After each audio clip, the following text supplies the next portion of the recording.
Hey, so I'm gonna be talking about something that's really hard and contradicting. I've been wanting to talk about self-harm for a while. So I'm gonna get to it. By the way, I've been really sick this weekend, so if you can't hear me, sorry, my voice is gonna go in and out. I was watching videos like things to never say to a trans guy, cause basically I hear other guys and transgender people just say some of the funny and rude things they've gotten, and it just basically helps give me a laugh. Like I'm like, yeah, man, I get that. Like I've gotten that. I can't stand it either. Anyway, eventually I came across I'm on the video. What are non-cutting forms of self-harm injury types? Anyway, okay, self-harm is more than cutting. This is the list. We cut, we burn, we binge, we purge, we drink, we smoke, we pull our hair, we pick at our skin, we hit, we break bones, we bite, we pop pills. Out of all of these things, I have done this. This.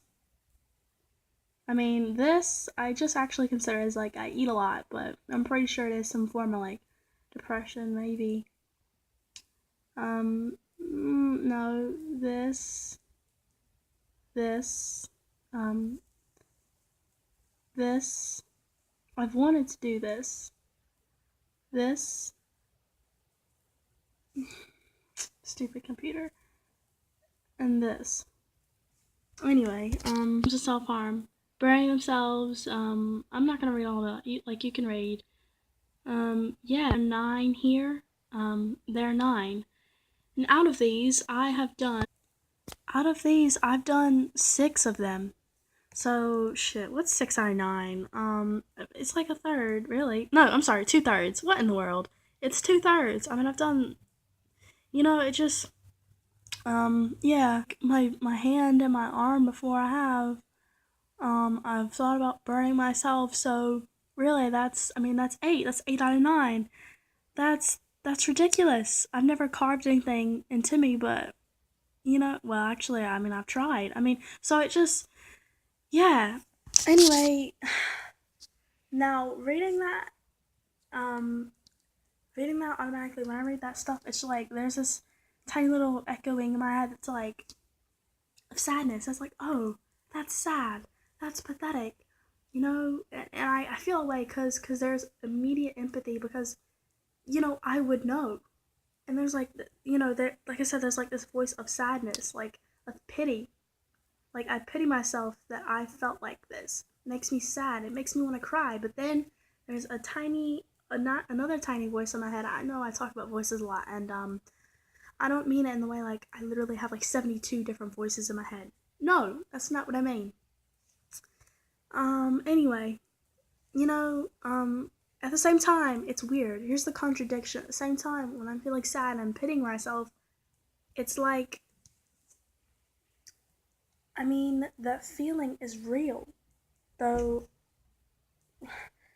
when I do want to jump off of a building, when I do want to hurt myself, it's because I feel like I deserve it. I feel like, I don't deserve anything better. It feels like I deserve that. So it's a weird contradiction of feeling like, man, it's a weird, what in the world? Yeah, it's just realizing that's such, I've realized that before, but it's just so shocking to me that how I can have like these two parts of me at the same time. There's the main part that whenever anyone talks about how they've harmed themselves, like maybe occasionally at school, one person will bring it up, but that's rare. Like it's like a GSA, like you have that one brave person actually says, yeah, I've harmed myself, or I've thought about killing myself because blah blah blah, or maybe in some other group. Anyway, like I said, it's rare. It's automatic sympathy and empathy and pity for myself because I'm like, yeah, man, I can relate to that. I've done that. But then at the same time, there's a voice that's saying, yeah, I pity myself for it, but at the same time, I know that I wanted it, that I felt like I deserved it. Well, shit, I don't ever want it. Fuck, I never wanted this shit. It's such a weird feeling. feelings. It's weird. I never thought I would do that stuff to myself. I never thought I would feel the way I do sometimes. Never. It was so weird to me to think that anyone could ever feel that way about themselves, let alone anyone would actually do that. And then I started doing it. I mean, it's really weird. And it does make me want to cry now because, I mean,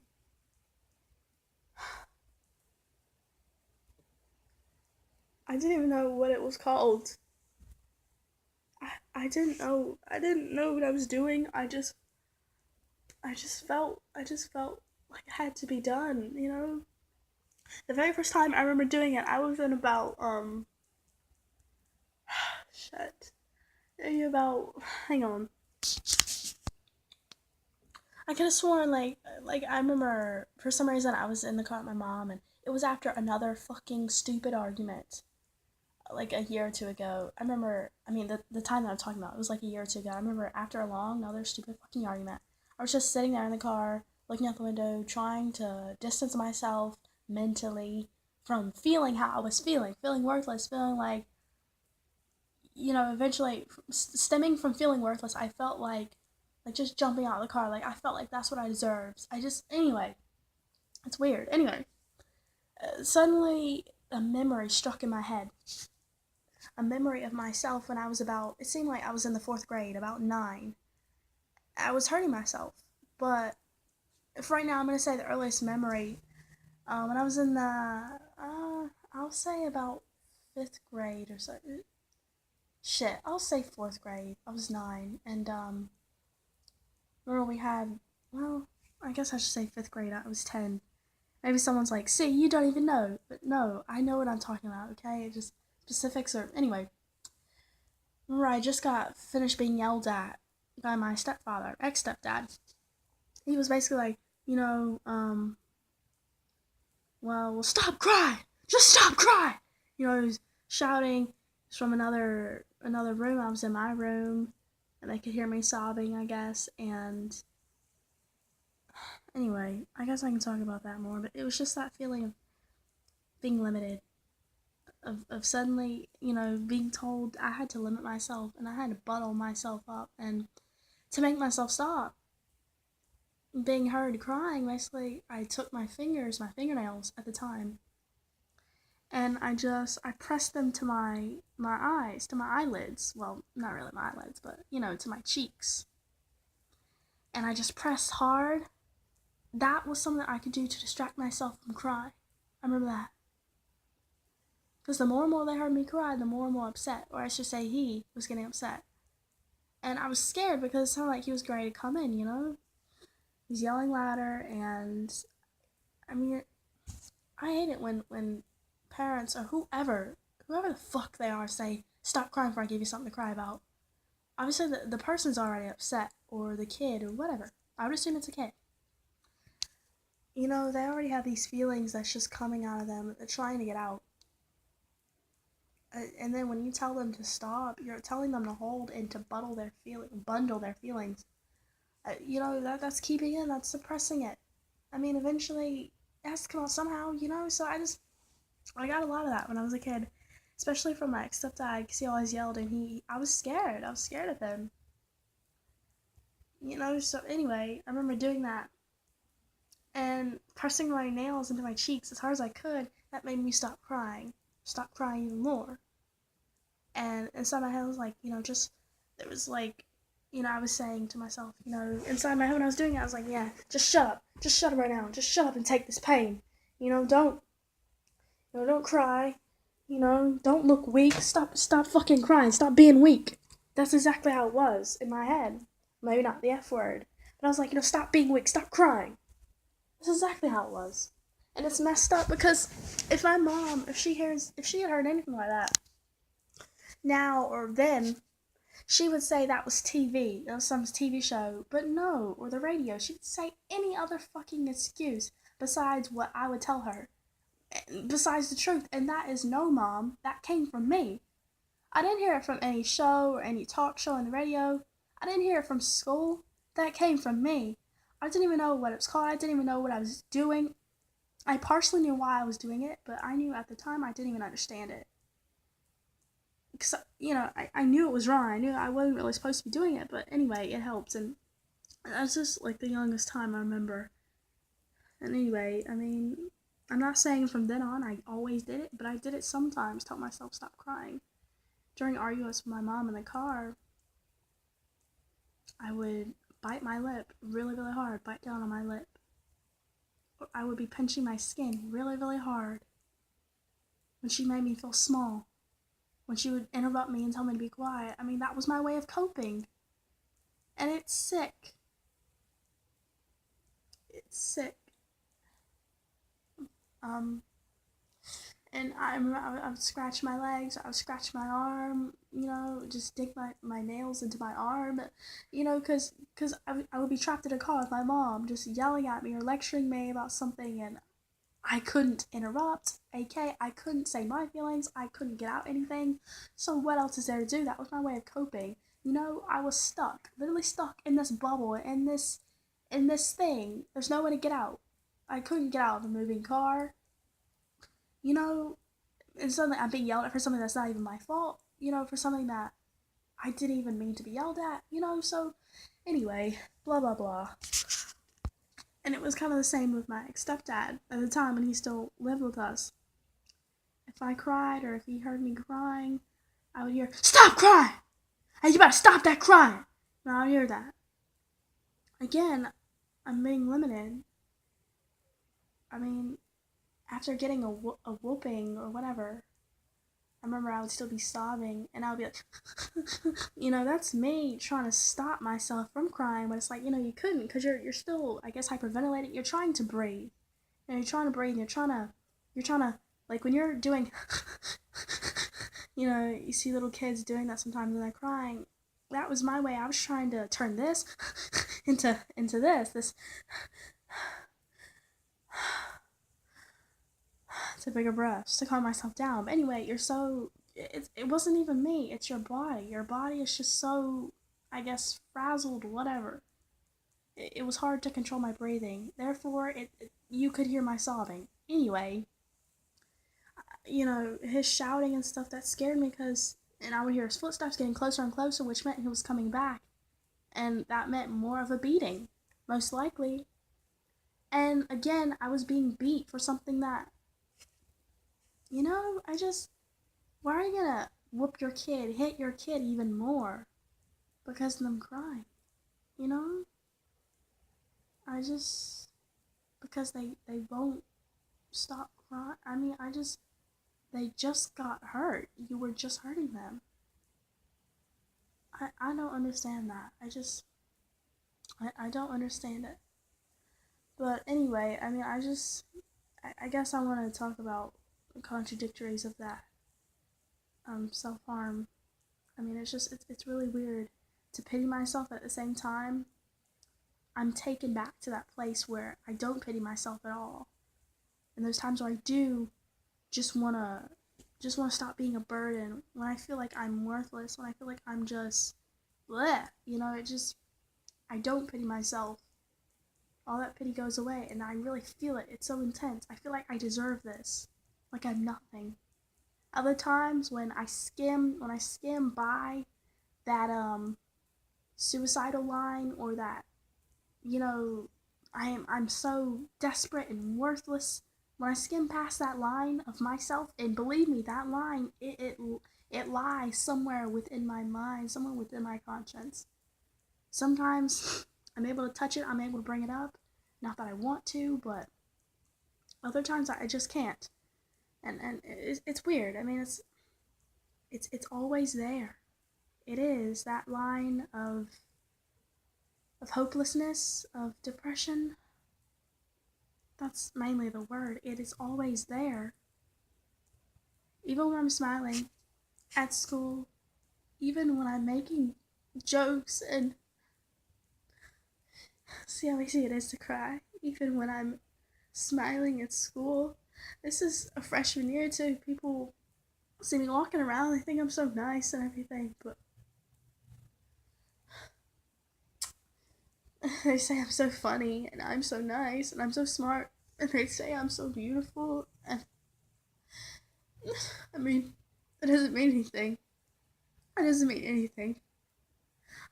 I mean, that's one part of me, I hate it. This is why I hate this contradictory, because I, I don't want to have this. I don't want to have that line of depression in me. I mean, sometimes it would just be brought up uncontrollably, and sometimes a certain situation would bring it up. I mean, I've heard that depression isn't being sad when something sad or bad happens to you. But shit, it certainly as hell intensifies the depression or the need to, like, when something happens with my mom, that certainly intensifies the shit. It sure as hell does. When I have intense dysphoria or when I can't do something because my body isn't biological, because the stupid fucking body with breasts and just because my body isn't biologically able to do something, in a certain public situation, intense situations like that, that can certainly intensify the feeling of, oh, I'm so worthless. I'll never be a man. I'm never gonna get anywhere. I'm always gonna be stuck like this. I'm never gonna be able to be happy. Therefore, I'm never gonna be able to have a wife and children. A wife who's fully gonna love me, cause that one's gonna want a man, and blah blah blah. It just tumbles down. That means I'll never have kids. My kids wouldn't love me anyway, cause I wouldn't really be, their parent. I wouldn't really be their dad. They wouldn't really love me, blah blah blah. And then it tumbles down into my work, into my profession. It's just then it just tumbles into, me questioning my entire existence. It's just that's how it happens. And anyway, I've heard that depression isn't supposed to be like that. Well, it isn't like that. I've heard it's not. When something bad happens to you, then you're sad about it and you pout about it for a while. I mean, I'm gonna definitely say it definitely intensifies shit. Yeah. But I know I went through just intense months of, I don't mean 2 or 3, I mean shit. I mean 5, 6, maybe even 4. No. It was a long time. For like forever, I was just like, you know, nothing matters. I don't want to do anything. I can't ever be good enough anyway. You know, some days, I mean, I wake up feeling like that, but I mean, I used to be like that more. It doesn't mean that I'm not depressed. It doesn't mean I don't have depression. Just because I don't wake up every day feeling like, oh, I don't want to get out of bed. I mean, sometimes I see like little ads for depression, and they make it seem like every single depressed person doesn't want to get out of bed. That is the ultimate determination to say you have depression. No, fuck that. Fuck that. I mean, I think the easiest way to know if something is wrong with you, if you may be depressive or a depressed person, honest way, honestly, here it goes,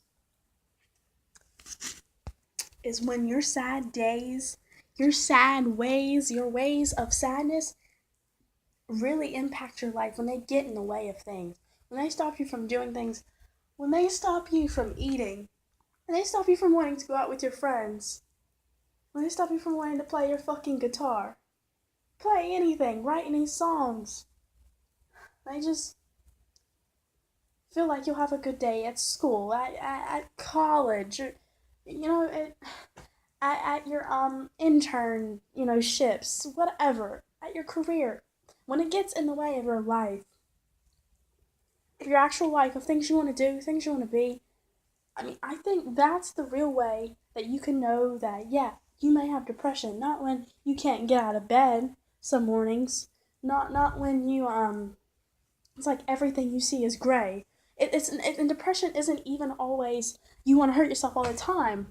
It's not like the stupid commercial-fied, I guess, commercial shit that they show on TV.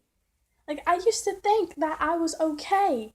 I mean, even when I used to harm myself sometimes here and there, I'd see things like that on TV or ads for it on TV, or I even see commercials making fun of it, or, well, really, like in TV shows that make fun of, people who were more sad or depressed, and they would be called emos or whatever. And I used to look at those people as kids on TV, the TV shows, and I used to laugh at them, and I used to just go along with the program. Oh, yippee skippy. I mean, like I said, it was overwash. Like it went over my head because I had such a depiction in my head of what a depressed person had to do, had to certain things they had to do, how they had to be. And I never considered myself that. I never asked myself or thought to myself, maybe I have a fucking problem. But when it started to happen more and more and more, that's when I had to wonder if something was wrong with me. And, it's not like you can even just go up to your, well, shit. I couldn't. I'm gonna speak for myself. I couldn't just go up to my mom and tell her this stuff because it's like, I think psychologically we kids, we're brought up and we know that there are certain things that you're taught to do, not to do. It's kind of like when I thought that I was gay. No. See, I didn't even know the word when I was younger. When I liked girls, I didn't think. No, I knew I liked girls. I'm not gonna say at the age of 3. I can recall, but I'm gonna say, I remember a specific time when I was younger, a specific time where I had my the earliest memory I can really recall. I was at a daycare center. I was really young, but I had a crush on a girl. Anyway, this in relation to depression, you can't just walk up. Well, I couldn't walk up to my mom and be like, well, I did this to myself today, or, I saw the cutest girl today. If I was sad, maybe my mom would look at me and she would have been like, oh, okay, well, yeah, she's pretty, I mean, she's pretty. She's pretty, I like her hair bows. I'd be like, nah, I mean, she's just so beautiful. I wish I could hold her hand. Yeah, I wish I could kiss her. No, my mom would have, like, stopped the damn car. She would be like, ah! What did you say? It would have been one of those things. Same thing with depression, it's, as a kid, there are certain things you can and you can't say. And anyway, once I finally started braving up, it's like I said, I realized that it wasn't going anywhere. Me liking girls, I realized, same thing with my depression, I realized that it wasn't going anywhere, that it was intensifying. When you finally try to brave up, I mean, I know I was shot down, and I was told maybe it was just a phase, maybe I was just going through something, or that it's not a big deal, and I was just sad. This is what my mom said when I told her that, sometimes she was like, no, well, everyone gets sad, and you need to get over all that hurting yourself mess, because that's just nonsense. Everyone gets sad, okay? Everyone has bad days. That doesn't mean anything. It doesn't mean that you have this. When I would tell her, look, Mom, I really think I have ADD. She's like, no, everyone does this. Everyone does that sometimes. You don't do this, so at age 2 or 3, you never did this. You were never diagnosed by this. Well, number one, was I ever really truly tested? If you never looked into it, you never tested me. If I wasn't ever tested, of course, you know what I'm saying? Like, of course you wouldn't, of course there wouldn't be a diagnosis or records of me possibly having ADD. You know what I'm saying? It makes sense. When I told her I have maladaptive daydreaming disorder, she said, no, everyone daydreams, everyone does this.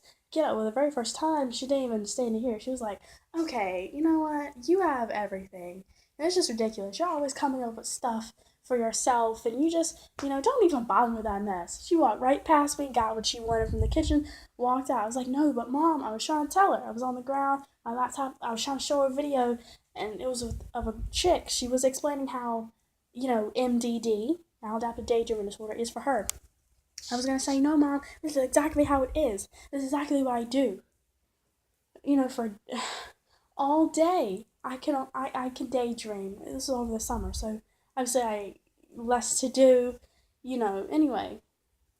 Again, it's not like I would purposely daydream. I mean, shoot, it just happens. Anyway, yeah, she just bypassed. She didn't want to hear. She didn't care.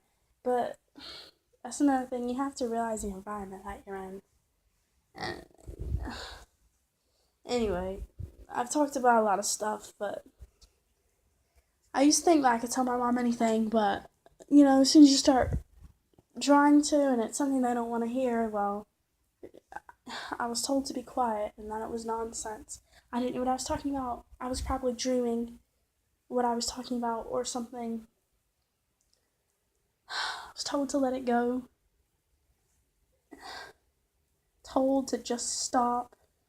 I was told several times by my mother that this is what she always said. Honestly, sometimes I don't even know what's wrong with you. I mean, honestly, sometimes I wonder, I wonder if there's something really wrong with you. 'Cause you act like there is, Should I have you tested? 'Cause you act like those patients that I work with, Sometimes I just don't even know what's wrong with you. There is something really mentally wrong with you. Just tell me that. She wouldn't tell me that out of care. And she would be saying it with attitude and with like a certain tone in her voice in a demeaning way.